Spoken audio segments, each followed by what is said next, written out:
Hello बच्चों, स्वागत है आप सबका कार्यल एकेडमी के इस अमेजिंग से प्लेटफॉर्म पे, जहां हम लोग आपके लिए लेके आए हैं 5 ऑसम क्वेश्चन सीरीज। आज इस सीरीज का हमारा पार्ट 5 है। अब तक हम लोग 4 पार्ट कर चुके हैं, टोटल 20 क्वेश्चंस डिस्कस कर चुके हैं और उसमें बहुत से क्वेश्चंस न्यू हमने डिस्कस किए। आज भी हम लोग कुछ नए क्वेश्चंस लेके, मिक्स क्वेश्चन लेके आपके सामने आए हैं। उम्मीद करेंगे आपको समझ में आएंगे ये क्वेश्चंस आज वाले जो हैं ये मेनली ऑर्गेनोमेट्रिक से हमने बनाए हैं। तो देखो भाई, पहला क्वेश्चन आपके सामने है। कह रहे consider the nitrosyl complex FeCO2 NO2, select the correct statement बताना है। चलो भाई देखो, अब NO के बारे में आप लोग क्या जानते हो? देखो, NO के बारे में हम लोग को दो बातें मालूम है। अगर आपको ध्यान हो, आपने पढ़ा हो इसे NO को, तो NO के बारे में आपने दो बातें जानी होंगी कि NO जो है 1 इलेक्ट्रॉन डोनर का भी काम करता है और 3 इलेक्ट्रॉन डोनर का भी। इसमें ये बेंट होता है, इसमें ये लीनियर होता है। ठीक है भाई, एक में बेंट होता है, एक में लीनियर होता है। तो चलो भाई देखते हैं। आयरन का कंट्रीब्यूशन हमारा कितना होता है? 8 इलेक्ट्रॉन, आपको पता ही है। CO का कंट्रीब्यूशन 2 होता है, तो 2 2 4, यानी 12 तो ये हो गए। अब ऑर्गेनोमेट्रिक में हम लोग जानते हैं कॉम्प्लेक्स मेनली हमारा स्टेबल होने के लिए 18 इलेक्ट्रॉन बनना पसंद करता है। तो 18 बनने के लिए इसको चाहिए है अब 6। तो 2 NO से 6 कैसे आ सकता भाई? 1 + 1 से तो 6 नहीं आ सकता है, 1 + 3 से भी 6 नहीं आ सकता, लेकिन 3 + 3 से 6 आ सकता है। इसका मतलब ये दोनों NO हमारे कैसे हैं? लीनियर है। बोलिए भाई, दोनों NO हमारे कैसे हैं? लीनियर है। तो पहली बात तो 18 फॉलो कर लेगा अगर दोनों लीनियर हो जाए तो। अब देखो ऑक्सीडेशन स्टेट की अगर हम यहां बात करें, FeCO ट्वाइस NO, लीनियर में ये +1, तो XCO पे तो कोई चार्ज है नहीं, NO पर हो गया +2 = 0, तो X = आ जाएगा -2। तो ऑक्सीडेशन स्टेट भी सही है। कह रहे हैं ये आइसो इलेक्ट्रॉनिक है क्या? इसके साथ चलो इसके भी गिन लो भाई, टोटल वैलेंस इलेक्ट्रॉन TV, इसके तो 18 आए, क्या इसके भी 18 आ रहे हैं? देखो, निकिल के होते हैं 10 वैलेंस शेल के, CO के 2 4 8, हाँ भाई 18 इसके भी हैं, तो ये पॉइंट भी सही है। और लीनियर के केस में देखो, जब हम बात लीनियर कर रहे हैं, जब हम बात लीनियर की कर रहे हैं, तो लीनियर के केस में ये ऐसे नाइट्रोजन जो है जब लीनियर हो गया तो ऑब्वियसली उस पर कौन सा हाइब्रिडाइजेशन होगा? sp होगा। बेंट होगा जब ये, भाई लीनियर में नाइट्रोजन sp और बेंट में नाइट्रोजन हो जाएगा sp2। क्लियर हो गया पहला क्वेश्चन। चलो भाई नेक्स्ट पे आ जाओ। Which combination of metal and ligand set will result in 18 electron species? कौन सा सेट ऐसा है जिसमें मेटल और लिगेंड के कॉम्बिनेशन से 18 इलेक्ट्रॉन स्पीशीज बनेगी? देखो भाई, बहुत बढ़िया क्वेश्चन, लेकिन आसान भी है, बहुत टफ भी नहीं है, लेकिन इंपॉर्टेंट है। इस टाइप के क्वेश्चन 2 मार्क्स के लिए है। ये वाला 2 मार्क्स का है। देखो भाई, क्रोमियम के ले रहे हैं 6, क्रोमियम के 6 होते, एक बेंजीन है, जितना हेप्टिसिटी होती है वही रखते हैं, और 3 CO का होगा 6, तो ये 18 तो फॉलो कर रहा है, पहला तो सही ही है। दूसरा देखो, रूथीनियम के होते हैं 8 आयरन ग्रुप का होता है, 2 ये लगे हैं CP लिगेंड, तो 2 के हो गए 10, ये भी 18, ये भी सही है। थर्ड देखो, निकिल के होते हैं 10, फिर इस पे 2 लगे हैं एलाइल, ईटा 3 वाले, 3 3 2 लगे हैं ना, 2, तो ईटा 3 3 6, 2 लगे हैं PPS3 का डोनर 2 इलेक्ट्रॉन डोनर, तो 4, ये देखो 10, ये तो आ जाएगा 20, तो ये सही नहीं है। फिर मॉलिब्डेनम क्रोमियम ग्रुप का 6, 7 CO का मतलब हो गया 7 2 14, ये हो गया 20, तो ये भी सही नहीं है। तो क्वेश्चन नंबर 2 का जो हमारा आंसर आएगा, देखो वो क्या आएगा, ए और बी। क्लियर है? चलो नेक्स्ट क्वेश्चन पे आ जाओ। ये बहुत बढ़िया क्वेश्चन है। Which of the following are, कौन से इसमें इलेक्ट्रॉन डेफिशिएंट है? पहली बात तो ठीक है, कौन से इसमें इलेक्ट्रॉन डेफिशिएंट है लेकिन स्टेबल है, मतलब इलेक्ट्रॉन डेफिशिएंट भी है और साथ ही साथ स्टेबल भी है। इलेक्ट्रॉन डेफिशिएंट भी और स्टेबल भी है। भाई देखो, जो मेन ग्रुप होते हैं, मेन ग्रुप हमारे क्या होते हैं, 8 इलेक्ट्रॉन रूल, माने ऑक्टेट को फॉलो करते हैं। अगर 8 से कम है तो उन्हें इलेक्ट्रॉन डेफिशिएंट मानेंगे। डी ब्लॉक में हम कहेंगे अगर उसमें 18 है तो पूरे हैं, 18 से कम है तो हम उसे इलेक्ट्रॉन डेफिशिएंट मानेंगे। तो सबके गिन लो भाई। देखो W का होता है 6, मिथाइल का कंट्रीब्यूशन 1 होता है, तो 6 मिथाइल का 6 हो गया 12। इसका मतलब ये इलेक्ट्रॉन डेफिशिएंट है। ये सारे कंपाउंड स्टेबल है, जितने कंपाउंड लिखे हैं सब स्टेबल ही हैं, तो आपसे ये इलेक्ट्रॉन डेफिशिएंट ही सीधे सीधे निकाल लेना है। यहां देखो क्रोमियम के कितने हैं 6, CO के होगा 6 2 12, ये होगा 18, तो ये तो नहीं होगा क्योंकि इसका ऑक्टेट 18 इलेक्ट्रॉन पूरा है। देखो इलेक्ट्रॉन अगर गिनने हैं वैलेंस, तो scandium, titanium, vanadium, chromium, manganese, iron, ये मैं एक जगह लिखी भी दे रहा हूं, निकिल, कॉपर और जिंक। इसके नीचे होता है याट्रियम, फिर lanthanum, zirconium, niobium, molybdenum, technetium, ruthenium, rhodium, palladium, silver और कैडमियम। यहां होता है हाफनियम, टेंटेलम, डब्ल्यू माने tungsten, wolfram, rhenium, osmium, iridium, platinum, gold और हाइड्रागायरियम माने मरकरी। और इनके वैलेंस इलेक्ट्रॉन हम हमेशा देखो 3 4 5 6 7 8 9 10 11 और 12 लेना। तो देखो टाइटेनियम के कितने होगा 4 और Cl का 4, भाई 1 होता है तो 4 का 4। अब देखो 8 दिख रहा है, लेकिन भाई ये डी ब्लॉक थोड़े ना है, सॉरी मेन ग्रुप थोड़े ना जो ऑक्टेट को फॉलो करेगा, ये तो डी ब्लॉक है, तो इसलिए ये भी हम स्टेबल नहीं मान सकते, ये भी हम स्टेबल TiCl4 को नहीं मान सकते। बोलिए भाई, बात समझ में आया? लेकिन जरा आप कुछ और बात समझे। अब यहां पे क्या कह रहा है, which of following are electron deficient है। बिल्कुल सही बात है, ये इलेक्ट्रॉन डेफिशिएंट है और स्टेबल, हमें तो यही बताना ना। तो 18 तो पूरा नहीं है, तो जिसका 18 पूरा नहीं है वो इलेक्ट्रॉन डेफिशिएंट हो गया, तो ये तो सही होगा, ये सही होगा। इलेक्ट्रॉन डेफिशिएंट है और स्टेबल होता है। TiCl4 TiCl3 आपने सुना है, जिगलर नाटा कैटालिसिस में यूज होते हैं। इसको देखो, ये CP लिगेंड है, CP स्टार, देखो खाली CP लिगेंड होता है ये C5H5, C5H5 1 नेगेटिव, इसको हम CP कहते हैं।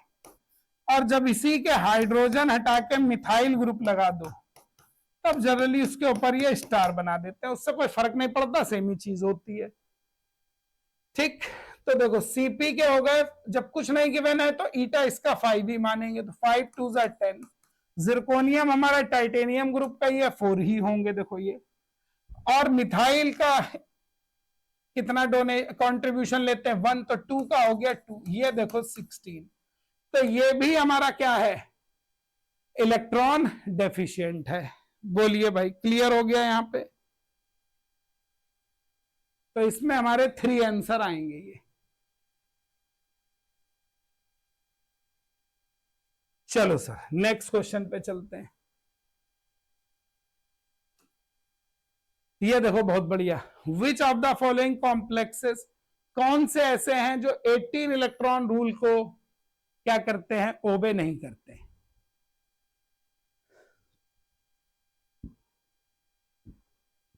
ये 5 क्वेश्चन सीरीज में, 5 ऑसम क्वेश्चन सीरीज में हम दोनों तरीके के कवर कर रहे हैं आपके लिए अभी। और इसमें कुछ कभी कभी आपको लगेगा कुछ आसान क्वेश्चन है, कभी कभी लगेगा बहुत कठिन क्वेश्चन है। तो भाई पेपर में दोनों तरीके के होते हैं ना, कुछ आसान भी होते हैं, कुछ कठिन भी होते हैं।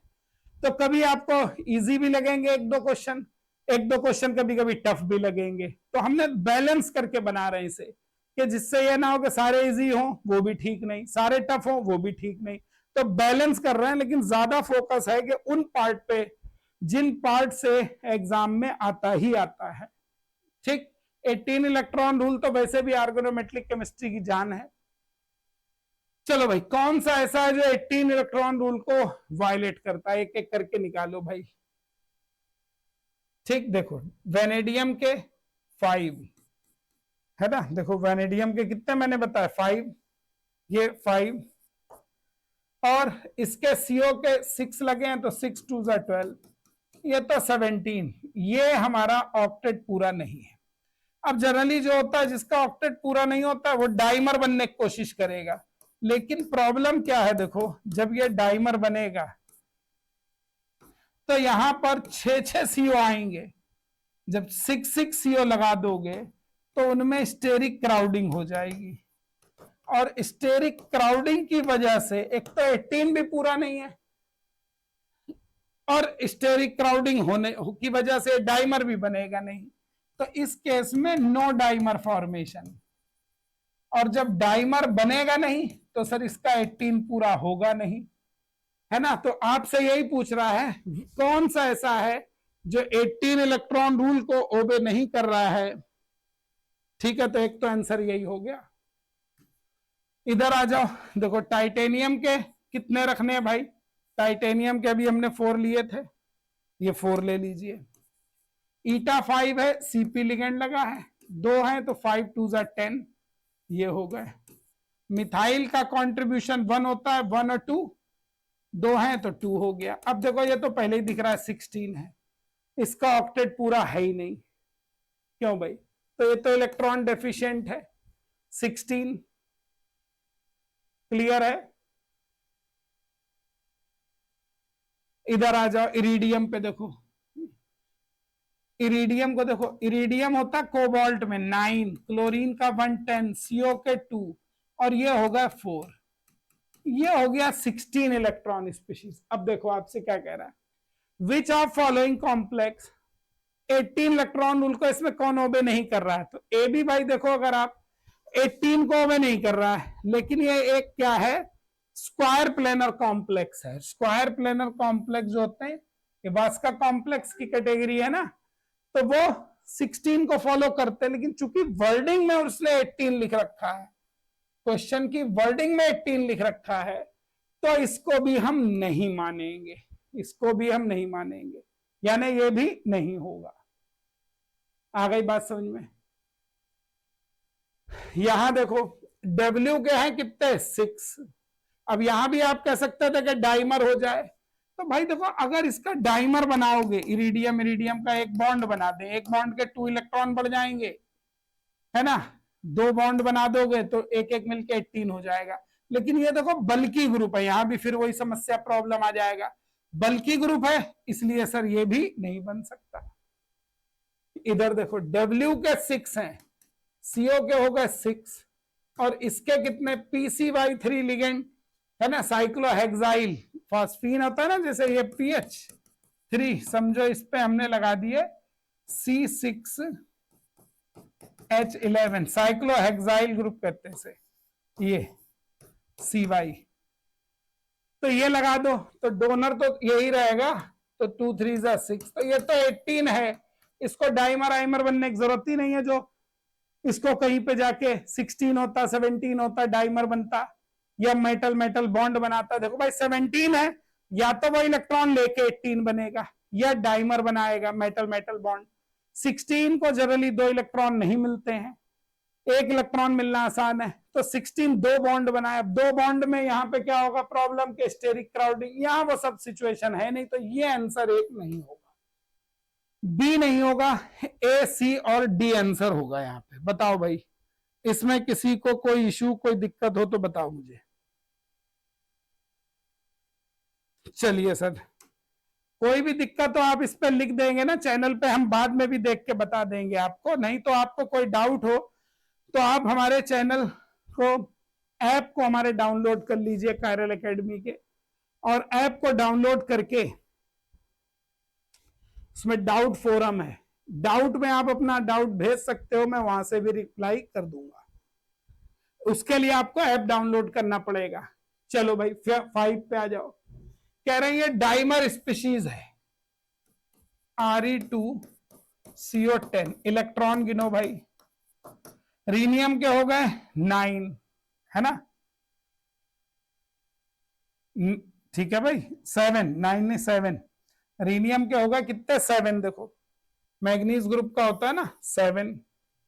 तो चलो भाई 7 2 जा 14 और 10 2 जा 20। अब ये देखो 34 दिख रहा है, लेकिन ये डाइमर लिखा है ना, अभी पीछे बताया कि डाइमर कैसे फिर बनेगा भाई, मेटल मेटल बॉन्ड बनाने की पहले कोशिश करेगा, और आपके 5 इधर आ जाएंगे, 5 इधर आ जाएंगे। अब देखो कितने हो गए, 34 थे, और मेटल मेटल बॉन्ड के 2 और ले लेंगे, 36। 36 का मतलब हो गया पर मेटल कितना हो गया, एक मेटल की अगर बात करेंगे तो 36/2, 18 इलेक्ट्रॉन रूल ओबे कर रहा है। सबकी पहली कोशिश है 18 को फॉलो करना। तो देखो each rhenium centre is 17 electron है। अगर मेटल मेटल बॉन्ड नहीं है तो 17 ही है, मेटल मेटल बॉन्ड नहीं है तो 34/2 17 ही तो आ रहा है, यानी ये स्टेटमेंट ठीक है। अगर नहीं है तो इफ। दूसरी बात अब लेकिन ये तो कह रहे हैं मेटल मेटल बॉन्ड है, देखो 34 तो अब नहीं है, अगर ये डाइमर हो गया है तो 34 नहीं 36 ही होगा, तो बी तो गलत हो गया। 2ReCO5 में रीनियम रीनियम सिंगल बॉन्ड है, तभी 18 बनेगा। हर ऑर्गेनोमेटलिक की चॉइस है, पहले वो 18 बनना चाहता है। फिर देखो रीनियम रीनियम बॉन्ड कैसे बनेगा, देखो यहाँ पे ये रीनियम रीनियम का बॉन्ड देखो। अब आप हाइब्रिडाइजेशन देखो भाई, रीनियम की जब हमने बात कर ली ऐसे, ये हो गया ना 5 CO हो गए। देखो एक और ऐसे है हमारे पास, दूसरा ये हो गया CO। तो हाइब्रिडाइजेशन आपको दिख ही रहा होगा, ये जुड़ गया। तो ये ऑक्टाहेड्रल, ये कौन सा एक्सिस है, Z एक्सिस है भाई, ये कौन सा है, Z एक्सिस है। और Z एक्सिस पे कौन सा ऑर्बिटल होगा यहाँ रीनियम का, यही तो ऑर्बिट, Z एक्सिस पे देखो रीनियम का ये कौन सा ऑर्बिटल है, DZ²। ऐसे यहां भी कौन सा है, DZ²। इन्हीं दोनों से मिलके ये बीच का बॉन्ड बना होगा। इसका मतलब ये ऑप्शन भी हमारा सही है। तो ACD सही है, B इसमें रॉन्ग है। बहुत बढ़िया क्वेश्चन है ये, बिल्कुल नया क्वेश्चन है, ये बिल्कुल नया ढूंढ के बनाया है हमने बुक से। हाउस क्राफ्ट का क्वेश्चन है, हाउस क्राफ्ट से बनाया है ये 5 क्वेश्चन हाउस क्राफ्ट से बनाए हैं। ये जितने 5 क्वेश्चन दिख रहे हैं हाउस क्राफ्ट, थोड़ा सा इसमें हमने यूज किया है, इस वाले में यूज किया हुई को। ये सब नए क्वेश्चन बनाने की कोशिश करिए, ये भी हुई का ढूंढ का थोड़ा मिक्स है, हालांकि इससे रिलेटेड मिलते हैं क्वेश्चन। देखो तैयारी को अगर आपको अपने सही मुकाम तक पहुंचाना है तो बेटा जी जब तक प्रैक्टिस नहीं है सब बेकार। हम तो 5-5 क्वेश्चन कराएंगे आपको, बहुत सारे क्वेश्चन करा देंगे 5-5 करके, बहुत सारे। यदि फिर भी आपको जल्दी से जून के लिए तैयारी करना है, जून 2026 के लिए, तो हमारे कायरल एकेडमी के ऐप पर एक बैच आपको मिलता है, क्वेश्चन प्रैक्टिस बैच, जिसकी फिलहाल चूंकि जून पास में एग्जाम पास आ गया तो उसकी फी बहुत कम कर दी गई है, जस्ट 1100 रुपीज फी है उसकी। और इस 1100 में आप ध्यान से देखोगे तो आप पाओगे कि बहुत सारे चैप्टर, सारे इनऑर्गेनिक ऑर्गेनिक फिजिकल के ऑलमोस्ट मैक्सिमम चैप्टर्स के 300 400 500 क्वेश्चंस हैं जो आपके तैयारी को और अच्छा स्ट्रांग बना देंगे। तो अगर आपको ज्वाइन करना है बेटा जी, ऐप डाउनलोड कर लीजिए कायरल एकेडमी का प्ले स्टोर से, नहीं तो फोन पे बात कर सकते हैं, वेबसाइट से देख सकते हैं। तो ठीक है बेटा जी, थैंक यू सो मच। मिलते हैं नेक्स्ट क्लास में आपसे, टाटा बाय बाय। फिर मिलते हैं नेक्स्ट 5 ऑसम क्वेश्चंस के साथ, बाय बाय।